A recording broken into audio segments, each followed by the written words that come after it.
Okay, this is picking up part 2 of the imagery created by the television, that one-eyed monster, as I heard a gentleman say.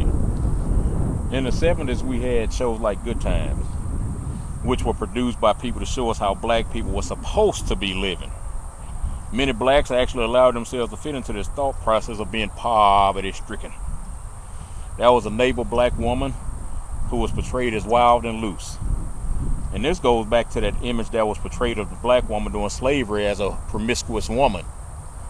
You know, the white slave bosses were satisfying their carnal desires at the expense of the black woman, the black man, and the black family. And then he blamed her for getting his loins worked up.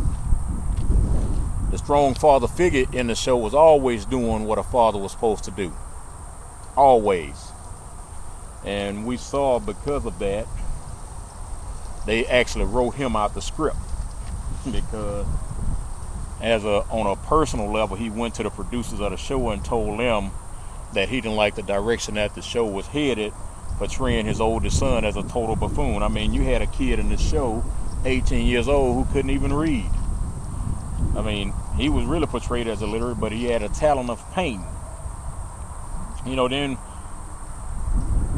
we had Sanford and Son. I mean, we laughed at the stuff, but, you know, we never really caught on to the subliminal programming that was in these shows. And this father-son duo lived in a state of poverty and lack as well, just like the family in Good Times. And just as Good Times was an offshoot of a television show named Maude, Sanford and Son was an offshoot of a show called Steptoe and Son. And Sanford really emphasized the poverty. Even though this was a black businessman, the show focused on an aspect that a black business could really not be a viable business option. There was always something going wrong. Neither man could sustain a lasting, healthy relationship for one reason or another. Now, what did this do for the black man of that era? He learned he couldn't run a successful business, and he couldn't have successful relationships.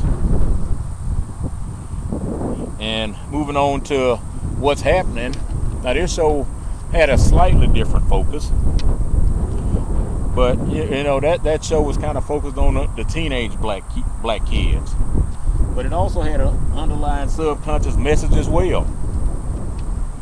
You know, even though the character Roger was the focus of the show, he lived with his mother and his sister. And they were always, for the most part, even though they came across as nice as sometimes they came across as angry black women. And the father's absent. What do we see today? And whenever he showed up, there was always conflict with the ex-wife about one thing or another. And most times it was about child support, his lack of paying it. Then we move on to the Jeffersons.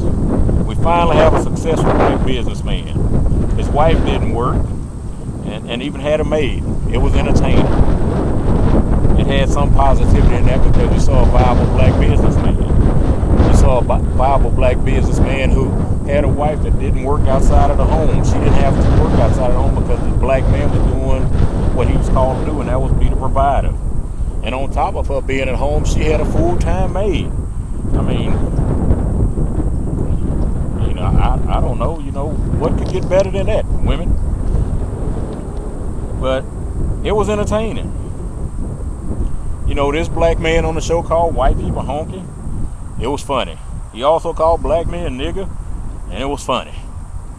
He held disdain for the interracial couple that lived upstairs, even though his son and daughter dated throughout the show and ended up getting married.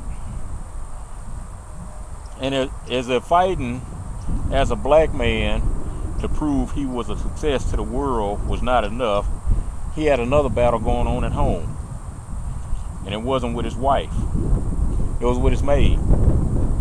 The maid showed him no respect. He was her employer. He allowed her to live in his house. And the wife never corrected her behavior because she put him down all the time. Had that been the same exact show but with a white couple, that behavior would have never been written into the script. But it sure was funny, right? As we move on over to the Cosby Show, we see two very successful black people. Husband's a successful pediatrician, and the wife is a successful attorney. For the most part, this was a healthy home, what we would consider a healthy home. Now, you had kids being kids, but that's just part of raising kids. And many blacks actually thought it was about time that a positive black family show was put on the tube. As many of us watched, appreciated, and wanted to be like the Cosbys, there were actually many black people up in arms over this positive image of black folks. Many blacks hated this show because of the message and that image being conveyed. I mean, see how I was thinking and got us messed up?